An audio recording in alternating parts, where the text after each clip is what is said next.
Selamat pagi anak-anak. Selamat pagi, Ibu. Apa kabarnya hari ini? Luar biasa. Pada sehat kah? Sehat. Luar biasa. Nah, pada hari ini Ibu akan menjelaskan materi kita, yaitu sakramen perkawinan. Sakramen perkawinan ini adalah salah satu sakramen yang ada dalam gereja Katolik. Nah, anak-anak, di sini siapa yang sudah baptis? Saya. Pintar, sudah baptis. Katolik semua kan? Katolik. Puji Tuhan. Nah, anak-anak, di sini ada sakramen Perkawinan. Sakramen perkawinan. Siapa yang tahu di sini sakramen perkawinan itu apa? Orang kawin. Iya. Nah, sakramen perkawinan ini anak-anak adalah perkawinan yang dilakukan antara laki-laki dan Perempuan. Ya, sebelumnya Ibu akan menjelaskan tujuan pembelajaran kita. Nah, yang pertama itu adalah anak-anak semua mampu dan memahami apa itu sakramen perkawinan dan sakramen imamat sebagai tanda panggilan hidup. Nah, yang kedua itu memahami ajaran gereja tentang perkawinan sebagai sakramen dan berperan menciptakan keharmonisan keluarga sehingga mampu mensyukuri kehadiran orang tua di tengah-tengah keluarga. Nah, di sini ada yang tahu nggak sakramen sebagai panggilan hidup? Tidak. Nah, dalam kita sebagai orang Katolik mempunyai panggilan hidup. Yang pertama, panggilan hidup kita itu untuk berkeluarga. Nah, yang kedua, pernah ngelihat suster-suster atau pastor-pastor enggak? Pernah. Itu juga panggilan hidup dalam pelayanan. Iya, benar. Namanya siapa? Tepuk tangan untuk Ulan. Dalam sakramen perkawinan dianggap sebagai panggilan hidup bagi mereka yang dipanggil untuk membentuk keluarga. Melalui perkawinan, pasangan saling berkomitmen untuk saling mencintai, mendukung, dan membesarkan anak-anak dalam iman Katolik. Nah, sakramen perkawinan ini bukan sekedar upacara, tetapi panggilan untuk hidup dalam kasih Kristus seumur hidup. Nah, yang kedua tadi itu kan ada sakramen tahbisan, panggilan hidup sebagai sakramen tahbisan. Nanti di pertemuan keberapa ada kita belajar tentang sakramen tahbisan. Nah, sakramen tahbisan ini panggilan mereka yang dipanggil menjadi imam, biarawan, biarawati. Nah, ini melibatkan mereka komitmen total untuk melayani gereja seperti berdoa, hidup selibat, dan pelayanan umat sebagai bentuk pengorbanan seperti Kristus. Nah, sakramen perkawinan adalah salah satu sakramen suci dalam gereja Katolik yang dianggap sebagai panggilan hidup tadi. Artinya bukan cuma upacara nikah biasa, tapi undangan seumur hidup untuk dua orang antara suami dan istri. Nah, yang membentuk keluarga yang penuh kasih seperti kasih Tuhan kepada kita sebagai umatnya. Ya.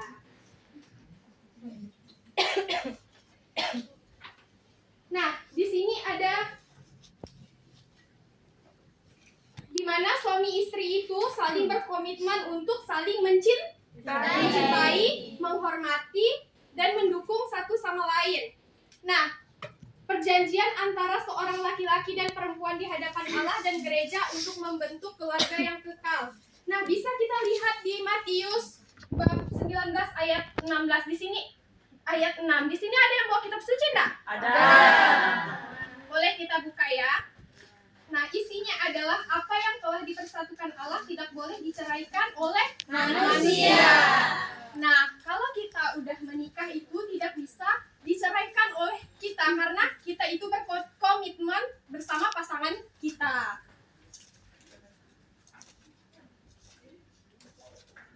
Nah, anak-anak bisa lihat gambar ini? Bisa.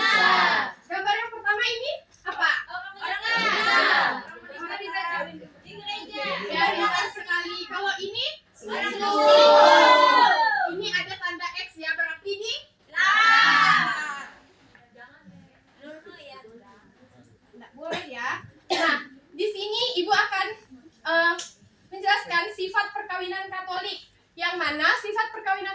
ini monogami dan tak terceraikan. Nah, di sini ada yang tahu arti monogami apa? Iya, pintar semua. Boleh tepuk tangan. Dan tidak terceraikan. Tadi seperti yang Ibu bilang, bahwa apa yang telah dipersatukan Allah tidak boleh diceraikan oleh Manusia. Nah, ini dia sifat-sifat perkawinan Katolik, yaitu monogami, tak terbagi, dan tak terceraikan, yang artinya tetap. Nah, di sini ada tujuan perkawinan: kesejahteraan suami istri, dan kelahiran dan pendidikan anak. Nah, di sini tadi kan tujuan pembelajaran kita adalah memahami ajaran gereja tentang perkawinan. Nah, tadi kita sudah lihat apa yang Ibu paparkan. Nah, di sini kita sebagai anak-anak juga berperan menciptakan keharmonisan dalam keluarga. Ya, tepuk tangan dulu. Nah, sehingga kita ini anak-anak juga ikut berperan untuk menciptakan keharmonisan dalam keluarga kita, sehingga mampu mensyukuri kehadiran orang tua di tengah-tengah keluarga kita.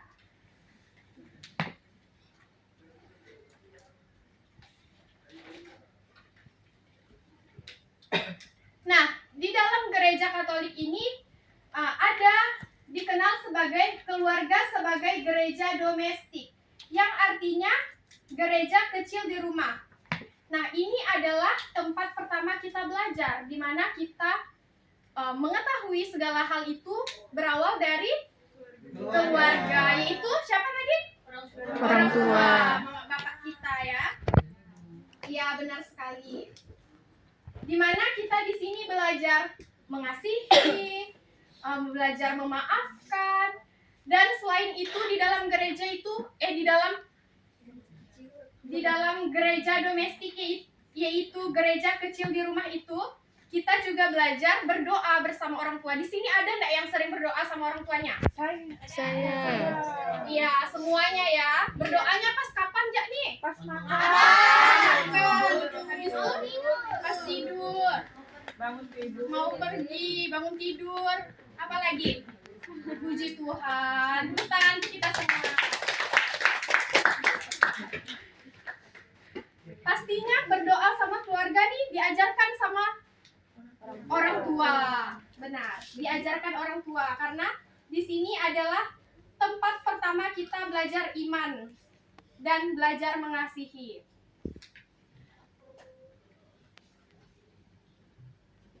Nah, di sini juga ada peran kita dalam keluarga. Peran kita dalam keluarga yaitu menghormati orang tua. Di sini sering membantah kah? Enggak. Menghormati enggak orang tuanya? Menghormati. Gimana tuh cara menghormatinya? Saling. Iya, nurut kata mama. Iya, tidak membantah. Mendengarkan kata mama. Tidak menyebut nama orang tua. Tidak. Nah, dalam menghormati orang tua ini, kita selalu mendengarkan nasihat-nasihat dari orang tua. Jangan membantah, nanti orang tuanya bilang nggak boleh ke situ, Dek, nanti malah terjadi sesuatu. Tapi kalian nggak mau dengar, itu dah membantah orang tua. Nah, peran kita dalam keluarga juga saling mendukung. Di sini nih, kan sebagai anak-anak, membantu enggak orang tuanya kalau kerja di rumah? Membantu. Gimana tuh membantunya? Iya, ya, sama. Itu peran kita dalam keluarga sebagai anak, membantu orang tua di dalam rumah. Nah, selain itu kita juga harus berbicara yang sopan dan jujur terhadap orang tua. Jangan nanti kalau mamanya ngelarang, Dek, enggak boleh ke situ, malah kalian membentak-bentak orang tua. Ada enggak yang kayak gitu tuh? Tidak ada. Ada. Siapa itu namanya? Sela. Nunjuk-nunjuk kawan. Jangan-jangan yang nunjuk-nunjuk kawan. Enggak ya. Berbicara sopan, jangan ada yang di sini nih ada enggak yang sering ngomong kasar? Nggak ada. Nggak boleh ya anak-anak. Nah, tadi itu ada yang sering berdoa sama orang tuanya kan? Iya. Jadikan doa bersama sebagai kebiasaan. Nih, setiap semuanya masih tidur sama orang tua kah? Masih. Tidak. Yang masih tidur sama orang tuanya tuh sebelum tidur berdoa enggak dulu? Berdoa. Siapa yang pimpin doanya? Mama. Mama, gantian. Pintar. Kalau enggak tidur sama orang tua berdoa enggak tuh sebelum tidur?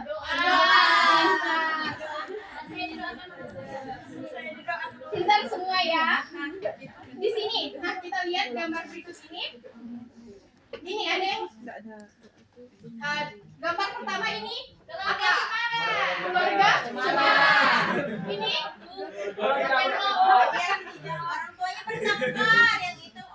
Broken home. semua. Nah, pada gambar nampak nggak ini? Nampak. Nah, gambar pertama ini menjelaskan kalau keluarganya bahagia. Tadi ini ada loh dari tujuan. Nah, tujuan perkawinan, kesejahteraan suami dan istri. Selanjutnya ada kelahiran dan pendidikan anak. Nah, ini terjadi teman-teman, anak-anak. Sedangkan ini sebenarnya ibu lupa kasih panah, tanda silang di sini. Ini tidak boleh. Jadi kita sebagai anak juga tadi berperan kan dalam keluarga itu saling membantu orang tua. Jadi nanti juga ada ibu jelaskan nih. Nah, jadilah pendamai, jangan jadi sumber pertengkaran. Nah, kita di sini kan tadi udah ibu jelaskan kalau kita harus baik sama orang tua, menghormati. Apalagi tadi? Menyayangi, membantu, mengasihi. Mendengarkan kata orang tua ya tadi, menghormati kan.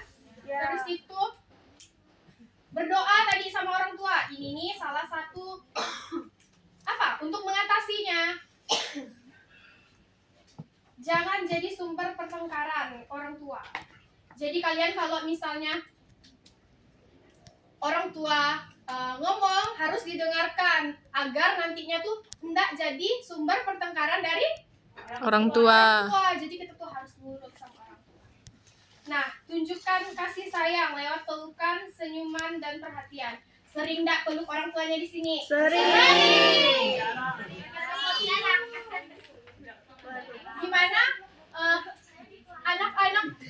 Gimana anak-anak di sini menyampaikan perasaan sayangnya sama orang tuanya? Mama, adik sayang sama mama, gitu kah? Enggak. Enggak. Jadi kayak gimana dong? Dengan tindakan. Gengsi kah kalian di sini? Ma, aku sayang mama. Enggak boleh ya. Ibu mau tanya, misalnya kalau bapak atau mama nggak sayang sama kita, gimana kita mau sayang sama dia? Nih, terima kasih. Siapa namanya? Lara. Oke, Lara. Di sini ini enggak ada yang enggak sayang sama anaknya. Orang tua tuh enggak ada yang enggak sayang sama anaknya. Cuma bentar ya Lara. Cuma cara penyampaian orang tua itu sama kita tuh berbeda-beda. Jadi kita tuh nganggapnya kalau mama kita tuh misalnya, "Ma, aku mau ke sini." Tapi mama ini ngelarang. Pasti kita bilang, "Ih, mama ini enggak sayang sama aku." Gitu kan Lara? Bukan. Jadi gimana Lara? Misalnya kan kita kan berbuat salah. Terus bapak atau mama yang merasa kita. Tapi salahnya tuh nggak selalu gimana gitu Bu. Sebenarnya kan kita sebagai orang tua kan bisa memberitahukan kepada anak kita bahwa itu salah, tidak harus dengan Kekerasan. Ya. Kisah nyata. Ini kesalahannya. Ini dalam konteks apa Oke, dulu Lara? waktu sudah habis. Tepuk tangan untuk teman.